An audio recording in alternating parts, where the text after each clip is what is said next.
You having another drink, son? Yeah, go on then. What are you having? Water. No ice. Here you go. Cheers. Say, do I know you from somewhere? Nah, I think you've got me confused with someone else. Yeah, I do. You're Zach from Uchuu Shelf. Haven't heard that name in a long time. Where the hell have you been? You know. Going from town to town, never calling one place home long enough. Well, hell, we need you back on the YouTubes. We need to know what to think about manga. Does the world really need another bearded white guy telling people what Japanese comics are good or not? Is that what we really need? Well, of course they do. Oh, it is? Yeah. Oh. Yeah, go on then.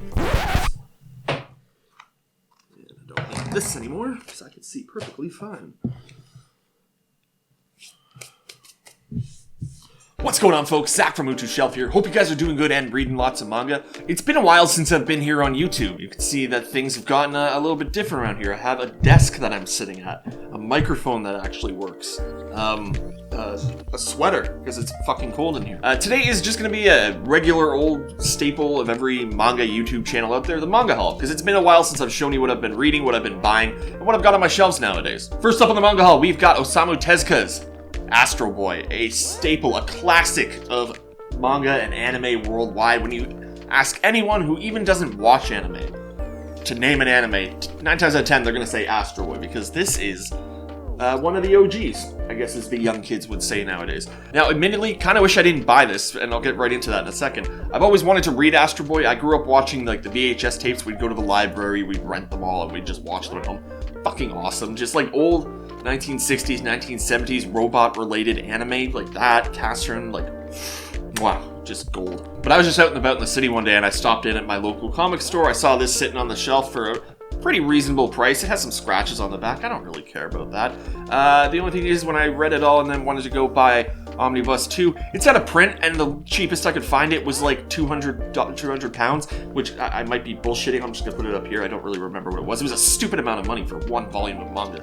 So, yeah, I guess this one volume is all I'm buying of Astro Boy. Well, in that spirit, I also got Volume 1 of Adam the Beginning, which is an origin story, kind of prequel to how Astro Boy, or Tetsuwan Adam, came to be. Didn't even know this was getting an English release. I was just out and about one day and popped into a bookstore, saw this on the shelf, and thought, well, okay, I guess, because the anime of this was just fantastic. Didn't think this was ever going to get released in English, but I'm glad it did. Just one more thing that my money is going to go to now.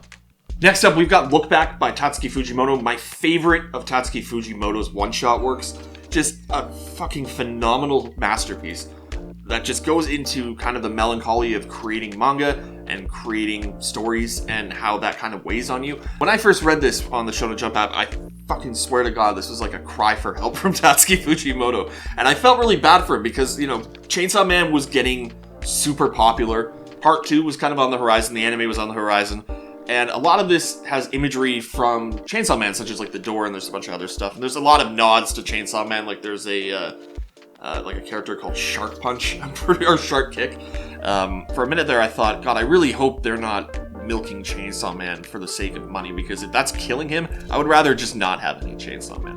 But anyways, just one of the best one-shots that he's ever created. One of the best just single-volume manga that anyone could ever read. Next up, Heavenly Delusion, Volume 2 and 3 by Masakazu Ishiguro, and it's getting an anime, which is fucking awesome. I wasn't even sure if I was going to continue buying and collecting Heavenly Delusion. I really loved the first volume, and I know that there's like supply chain issues and issues with being a small company. It's kind of been hard for me to get behind Denpa's releases, just for the sole purpose that they seem to be really scattered, and there's like a long wait time between volumes. Now, I do have to give Denpa credit, though, because they are one of the few, if not the only, manga publisher out there that actually communicates when there's a delay in print or release, so I do have to give them the credit for that. Now, I won't go too deep into what Heavenly Delusion's about. If you want to know a little bit more about it, I'll link a review I did to it a couple years ago down in the description below. Really great science fiction manga. Some of the imagery in it is just phenomenal. The art is great. The story's great. Absolutely love the characters. I really think it's going to be an anime that absolutely blows up next year, so definitely check that out. Next up, we have Shima Shinya's Lost Flag London, Volume 2. I'm going to review this entire thing. It's only 3 volumes, so once the 3rd volume's out and I've read it, I'm going to put out a review video of it. Shima Shinya is a mangaka that I have absolutely grown to love. I've fallen in love with all of their art. I follow them on every social media platform I'm on. Love their art style. This manga is one of my favorites of this year. This is such a well-written mystery that gets a lot about living in the UK, right?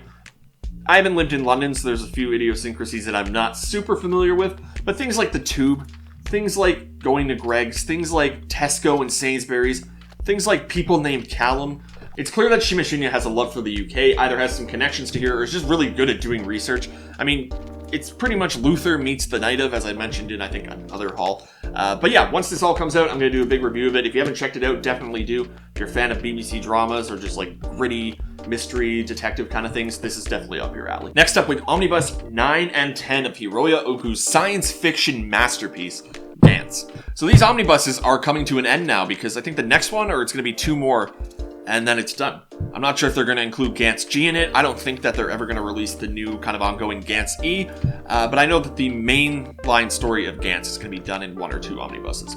Now, over on my podcast, Between the Shelves, we did start a monthly read-along of the entire Gantz series, doing it 3 volumes at a time, so people who are picking up the omnibuses can follow along. We put the podcast on the back burner for a little bit. We are coming back to it. I'm going to say more about that at the end of the video. But yeah, if you're interested in doing a read-along with that, I think we only got 2 episodes into our read-along, so you've got time to catch up, certainly, and then you can follow along, because I'm pretty sure by the time we do get it back up, the final omnibus will probably be out, so should be good to go. So next up on the haul, we have volumes 9 and 11 of Shuzo Oshimi's Blood on the Tracks, a series that has eclipsed Flowers of Evil. It's my favorite Shuzo Oshimi series. Probably wondering why I don't have volume 10 yet. I had that on pre-order, and it's the 14th of November, and I still don't have it. Releases here in the UK, I'm going to go off on a tirade, I'm sorry guys. Releases of manga here in the UK is really hit or miss lately. I don't know what's going on specifically with a lot of like Kodansha seinen manga.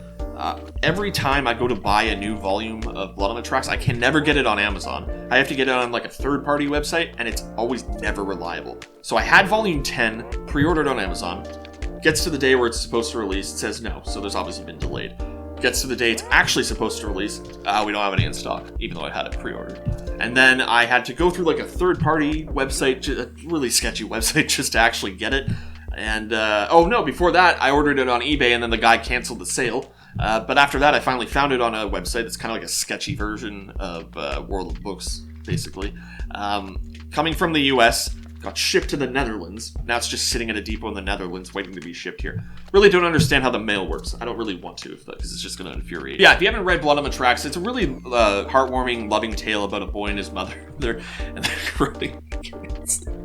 It's definitely about a boy and his mother, but not to that degree. If you want to know a little bit more about it, I did a review of it over on my channel. I'll leave a link down in the description below. So next up, we got Darker Than Black, like a full omnibus put out a long time ago by Young Press, back when, you know, Darker Than Black was airing and was one of the GOATs. It's still one of the GOATs, and I wish they'd do something more with it, because there's so much in that world that they haven't explored. Even in this manga, they don't explore. There's a lot of stuff that doesn't get touched upon that we need a prequel series.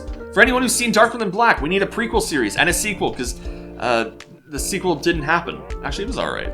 I don't know what everyone complains about. It was decent. For those of you who are uninitiated, Darker Than Black is set in a modern Tokyo where there's basically a giant gate that blocks off that and some like mysterious thing and happen. It's really fucking convoluted, to be honest with you. It's a little more convoluted than I think it needs to be. But the long and the short of it is that there's these guys with like cool supernatural powers, but in order to use them, they have to form a contract and fulfill that contract. So for example, there's a character in the first episode where he's like running away, and in order to use his power to kind of like levitate and float and move himself with like psychic powers or whatever, he has to break his fingers. And it's just kind of like that. There's like a conspiracy, there's a Chinese electric Batman trying to get revenge for his dead sister. It's honestly one of the coolest fucking anime that I've ever seen, and it doesn't get talked about enough nowadays, and it needs a season 3 or a real season 2 and a prequel, and it just, anyways. So this manga, not great though, to be honest with you.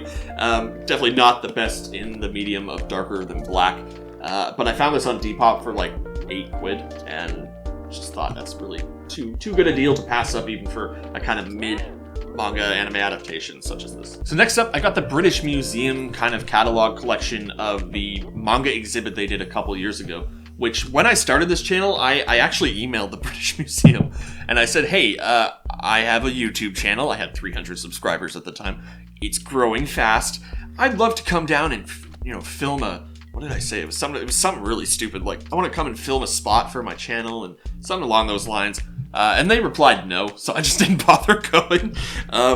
And yeah, I really want to go though, but it's just getting to London itself is a pain in the ass and expensive if you don't drive. So I got this, and it does it justice. There's a lot of really good stuff about manga history in here. A lot of great panels. Really interesting that they chose a Serpa for a golden Kamui to put on the front. It's kind of like the representation of manga, but either way, really good exhibit, really good book that kind of goes really in depth about different types of manga, different types of mangaka, and kind of the whole history behind manga itself. So next up, we have Omnibuses 1 and 2 of Tokyo Revengers. Remember all those times I said that they should print this? They did it! I mean, not Kodansha, but they did it! Now, these omnibus editions are just fantastic. The quality of the paper, the quality of the translation, just everything about it is just pure quality. And had I known that we'd be getting these omnibuses, I wouldn't have bought every single digital edition. But I did because I love the series, and I kind of hope that there will be some success with people buying this, that they'll start releasing more Ken Wakui manga. They already did with Desert Eagle, which is fantastic. Hope it gets a print release, but it probably never will because it's Kodansha. And I really am just gunning for and praying now that Shinjuku Swan, which is his better Delinquent series, gets released, but not holding that hope for that because it's like 30, 40 volumes and finished and old and doesn't have an anime and did have live action movies which are really great, but you can't really watch them anywhere, so not holding my breath on that one. So next up, oh, hello. Oh, hello. What are you doing? What are you doing? So next up on the manga haul, we've got the Akira box set. I finally did it after making a video where I talked about 3 manga that I've never read that are considered as manga staples among many readers alike. Akira was one of them. It was admittedly a series that I've never read. I've watched the movie, loved Katsuhiro Otomo's art, and just never read Akira. It just kind of became one of those things that I kept putting off, and then never did. Now, before I got this, I had the first kind of flipped volume of Akira, and I kept telling myself I'm going to buy the next one, I'm going to buy the next one, I'm going to buy the next one on my next paycheck, blah, blah, blah. And never did, and that's why I never read Akira. I was looking for pretty much any reason to buy this, and I was trying to be good with my money and, put some away in the savings, pay my bills, and then I donated a bunch of manga to the library, which was my good kind of deed of the year, and I thought, you know what? I've earned myself a little treat. I've earned myself an expensive hardcover box set of manga. Now, I am a volume and a half into this, I think. I apparently pulled the bookmark out at some point. Absolutely love it. It goes a lot deeper than the movie does, unsurprisingly. It kind of seems like either at the end or halfway through volume 3, it's going to be kind of cut off point where the movie ended, which I'm really interested to see where the story of Akira goes, because in my mind, when I think of Akira, I think of the movie, and where it starts and where it ends is where, that's the story of Akira. So where it's going to go after that, I'm really super interested to see. Anyways, folks, that is it for today's video. Thank you for watching. Don't forget to like and subscribe and click buttons. The buttons are still down there. I'm pretty sure it's been a while since I've been on YouTube. So if they are, smash them. If they're not, don't. I'll leave it up to you. You guys know what you're doing. Anyways, that's all I can say for today. So until next time, happy reading.